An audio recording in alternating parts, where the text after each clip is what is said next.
Let me share a story with you. Once upon a time there was a beautiful and learned princess. She was very proud of her learning and knowledge, and had decided to only marry a man who was wiser than her. One day a group of wise men saw a fool was sitting on the upper branches and trying to chop the same branch he was sitting on. The fool was presented before the princess. The princess showed him one finger of her right hand. The fool thought she intended to blind him in one eye. He showed up two fingers, signaling that if she would blind him in one eye, he would blind her in both eyes. Next the princess showed the open palm of her hand. Now the fool took this to mean she would slap him.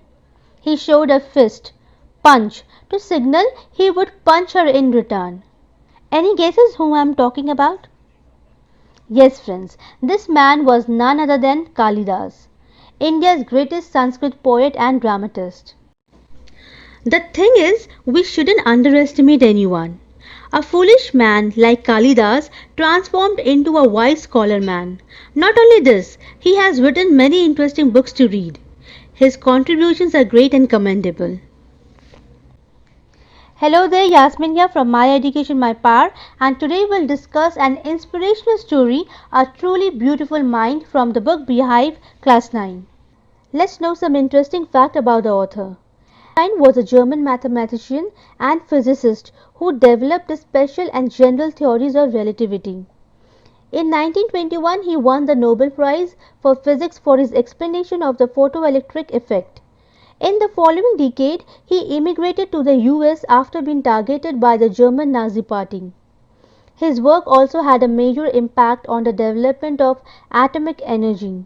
In his later years, Einstein focused on unified field theory. With his passion for inquiry, Einstein is generally considered the most influential physicist of the 20th century. So this lesson, A Truly Beautiful Mind, is a biographical sketch of the great genius Albert Einstein. It gives the readers a glimpse into his early life and his contribution to the world of science. He was not afraid of anyone, including his teachers. He was a strong man stuck to his principles and ideas. So let's begin the chapter. So in the first paragraph, Albert Einstein mentioned that he was born on 14th March 1879 in a city named Ulm in Germany. When he was a child, no one could predict that one day he would become a great scientist. He was like all the other children. Albert's mother thought that Albert was a freak because he did not behave or talk or look like normal people did. She also thought that his head was too big in comparison to other children's head. At the age of 2.5 years, Albert Einstein started talking and used to repeat the words twice. He used to play with himself only.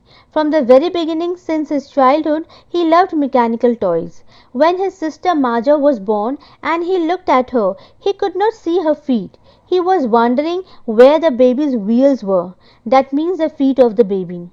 As Albert Einstein used to play with toys, and all the toys had a set of wheels. Once the headmaster told Einstein's father that Einstein would never be successful in life. Einstein was a very good violinist. He learned playing the violin at the age of 6 because his mother wanted him to learn to play it. All his life he was an amateur violinist. He played the violin as a hobby, not as a profession.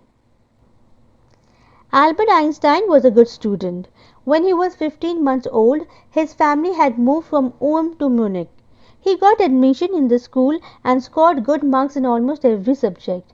There was a very strict discipline which he disliked. Due to that, he often clashed with his teachers' opinion and opposed them. Einstein was uncomfortable and he could not follow the strict discipline, and so he left the school forever.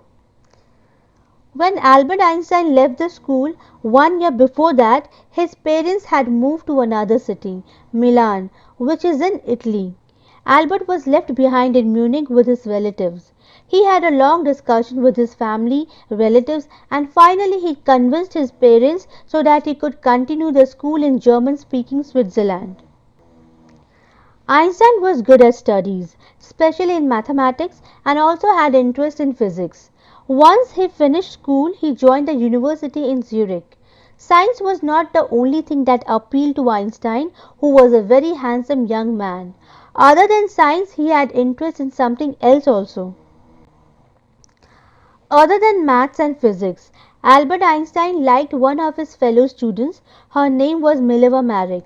He thought that she was very clever, sharp, and intelligent. She came from Serbia to Switzerland because the university in Zurich was one of the few universities in Europe which gave degrees to female students. Both shared this common interest. In those days, having interest in art, literature, or music was not considered to be good. So those people who were interested in art, literature, or music used to call their opponents Philistine. Albert Einstein's family and many people in the university were not in favor of this. So against such people, Albert Einstein and Mileva Maric's unity helped them face the situation. Albert Einstein and Mileva Maric fell in love and they exchanged letters to express their feelings. Einstein once wrote in his own scientific way that he would be very proud and happy if they conclude their relations into marriage.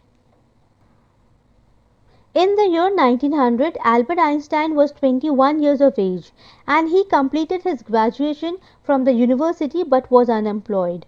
From 1900 to 1902, Albert Einstein was working as a teaching assistant and gave private lessons also. Finally, in 1902, he got a job in Bern city in Germany. Einstein was supposed to check the inventions done by other people and give them a patent.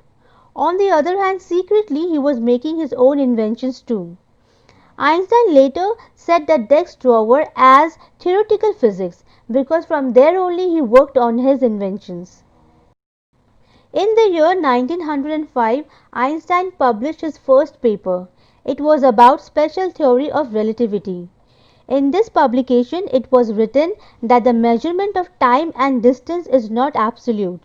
It depended on something else. According to the theory, if there are two clocks and both are moving, they will not show the same time. One clock will move faster than the other. Though he was solving the complicated problems in physics for the world, his personal life started becoming problematic.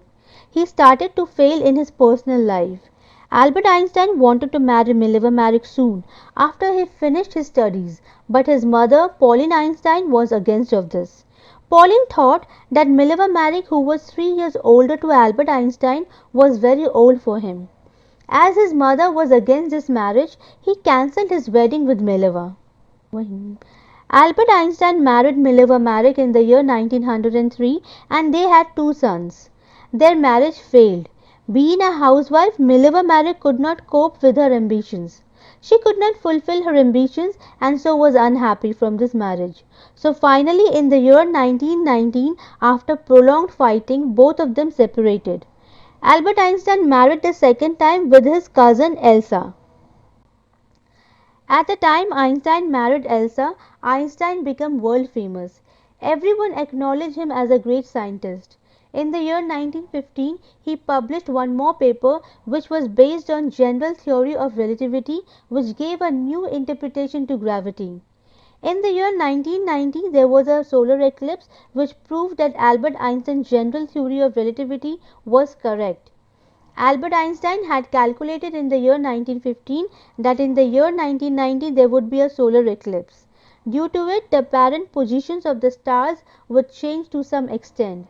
His calculation was accurate, so it was announced that Albert Einstein's work was a scientific revolution. Einstein was awarded the Nobel Prize for Physics in the year 1921. He was honored and was invited to various people all over the world. In 1933, when Germany came under the power of Nazis, Einstein left Germany and shifted to United States of America forever. After 5 years, the Germans discovered nuclear fission, the process through which nuclear bombs or atomic bombs are made. Due to this, all the physicists in America were upset as they scared of the misuse of the atomic bomb by Nazis. Then the colleagues requested Albert Einstein to write a letter to the President of America, Franklin D. Roosevelt, on 2nd August 1939. He warned him that the atomic bomb which was developed by Germany was very powerful. If one of these bombs exploded on any port, it would not only destroy the area but the entire territory. This shows Einstein's humanitarian quality. He wanted good for the people, he wanted peace in the world. Albert Einstein's letter had an impact on Franklin D. Roosevelt. The Americans developed the atomic bomb secretly and dropped it on two cities of Japan, Hiroshima and Nagasaki. The Germans had just developed the atomic bomb, but they did not use it on any country, but America did. Einstein was shocked and shaken by the destructions of those two cities. He wrote an official letter to the United Nations organization. Albert Einstein proposed to form a world government, but this letter did not bear any fruit. For another 10 years, Albert Einstein was involved in world peace. He was involved in politics, and his agenda was to stop the countries involved in collecting arms and developing weapons. He campaigned for world peace and democracy. His main agenda was world peace and freedom of people. When he died in 1955 at the age of 76, the world celebrated him as a visionary, as he could foresee the future. He was a world citizen and a scientific genius too. So the lesson, A Truly Beautiful Mind, is the biography of famous scientist Albert Einstein. The story portrays the other side of his life, that he concerns and promote human welfare. And this is the reason why the title of the story is A Truly Beautiful Mind. This account of the life and personality of the famous scientist Einstein gives us the message that a beautiful mind possesses not only in the innovative ideas but also makes sincere effort to use these ideas for the well-being of mankind. So this is all for today, my friends. See you again with another inspirational story. Till then, take a very good care of yourself. Bye for now.